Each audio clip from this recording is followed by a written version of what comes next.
narasi dari pemimpin, dari orang-orang yang diberi amanah di negeri ini untuk mengingatkan agar bangsa ini kembali kepada Allah Subhanahu wa taala. Untuk mengingatkan agar umat ini kembali kepada syariat Allah. Karena apa? Karena hanya Islam, hanya syariat Allah yang bisa menyelamatkan bangsa ini. Coba bayangkan bencana bertubi-tubi terakhir di Semeru.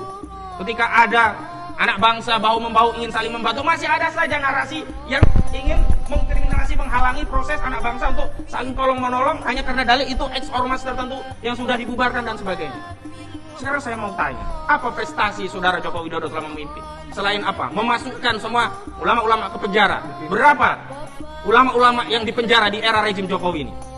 Saya sendiri sampai capek kadang-kadang ngurusi, mengadvokasi, benar-benar dilapori. Tapi karena ini tugas dan tanggung jawab profesi, dan ini juga amanah bagi seorang muslim, karena kita tidak boleh mendiamkan.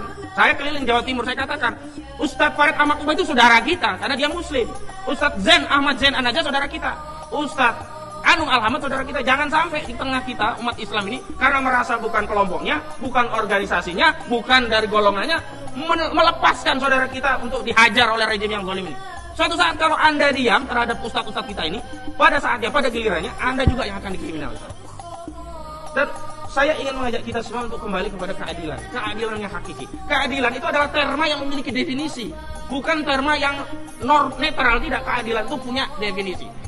Dalam konteks kita sebagai seorang muslim, keadilan itu adalah ketika kita menerapkan apa yang dikehendaki oleh Allah Subhanahu wa taala. Maka Allah tegas mengatakan, "Wa man lam yakum bima anzalallahu fa ulaika humul fasiqun, wa man lam yakum bima anzalallahu fa ulaika humud dhalimun, wa man lam yakum bima anzalallahu fa ulaika humul kafirun." Artinya apa? Ada perintah tegas. Keadilan itu hanya wujud kalau kita menegakkan hukum Allah Subhanahu wa taala. Hari ini karena hukum yang diterapkan adalah hukum sekuler, kedaulatan di tangan rakyat, pada faktanya yang berkuasa adalah oligarki. Coba saya mau tanya, ada yang rakyat yang kemudian mendukung RUU Omnibus Law? Semua menolak, semua demo, bahkan sampai malam-malam itu diketoknya. Artinya apa? Kedaulatan rakyat itu mitos yang selalu diulang-ulang oleh mereka politisi untuk menipu rakyat. Mereka kalau bicara dengan rakyat, bicara demi kedaulatan rakyat untuk dan atas nama, padahal pada faktanya kedaulatan para kapitalis, oligarki. Karena itu kalau kita ingin keadilan yang benar-benar adil, tidak ada jalan lain kecuali kita kembali kepada syariat Allah, kembali kepada Islam. A'udzubillahi minasyaitonirrajim. Walau ana ahlal qura amanu wa taqaw la fatahna 'alaihim barakatin minas sama'i wal ardh walakin kadzabu fa akhadnahum bima kanu yaksibun. Kita hanya akan mendapatkan barokah kalau kita kembali kepada Allah.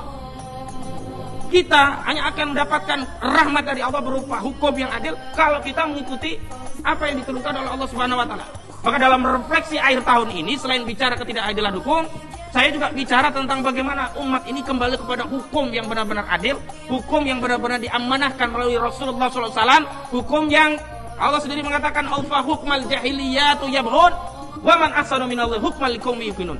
Allah sendiri yang bertanya kepada kita, apakah hukum jahiliyah yang hendak kalian terapkan, dan hukum siapa yang lebih baik? Saya mau tanya, hukum yang lebih baik, hukum bikinan Allah atau hukum bikinan DPR? Hukum yang terbaik itu hukum yang diwariskan Rasulullah atau yang diwariskan perpunya presiden? Hukum yang terbaik itu hukum yang berasal dari langit atau hukum komat kamit dari DPR?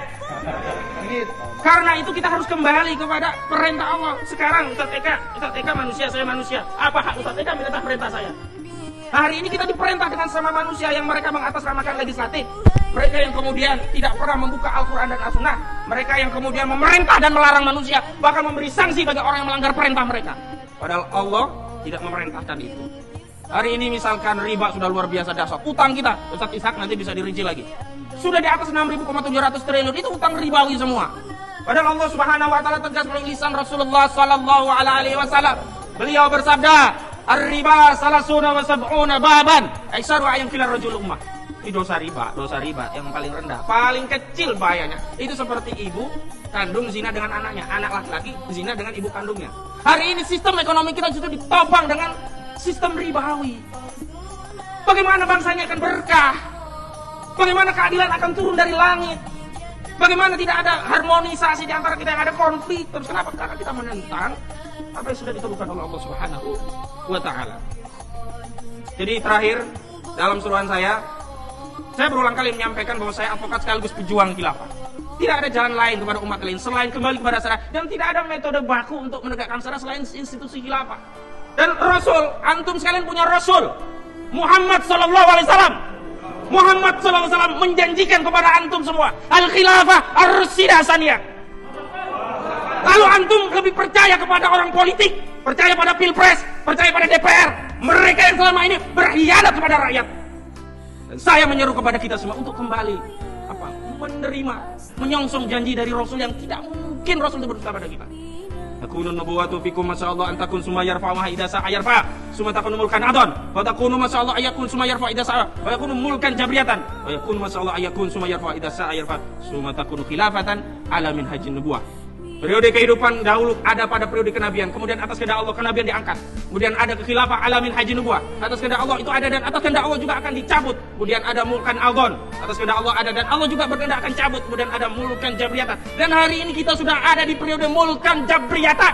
Penguasa-penguasa zalim dan kezaliman itu dihadapi oleh kaum muslimin, bukan hanya di negeri ini, tapi di seluruh negeri kaum muslimin yang lainnya. Tapi Allah kabarkan melalui lisan Rasulullah yang mulia, setelah itu akan ada khilafah alamin hajin nubuwah. Dan inilah visi kita umat Islam bersama. Ini bukan visi Hizbut Tahrir, bukan visi FPI, bukan visi ormas tertentu, tapi ini visi Islam. Karena yang menyampaikan hadis tadi bukan FPI, bukan HTI, bukan ormas, tapi ini langsung dari lisan Rasulullah SAW. Takbir! Takbir! Takbir! Assalamualaikum warahmatullahi wabarakatuh. Kita akan melawan dengan cara yang sesuai dengan syariah dari Allah Subhanahu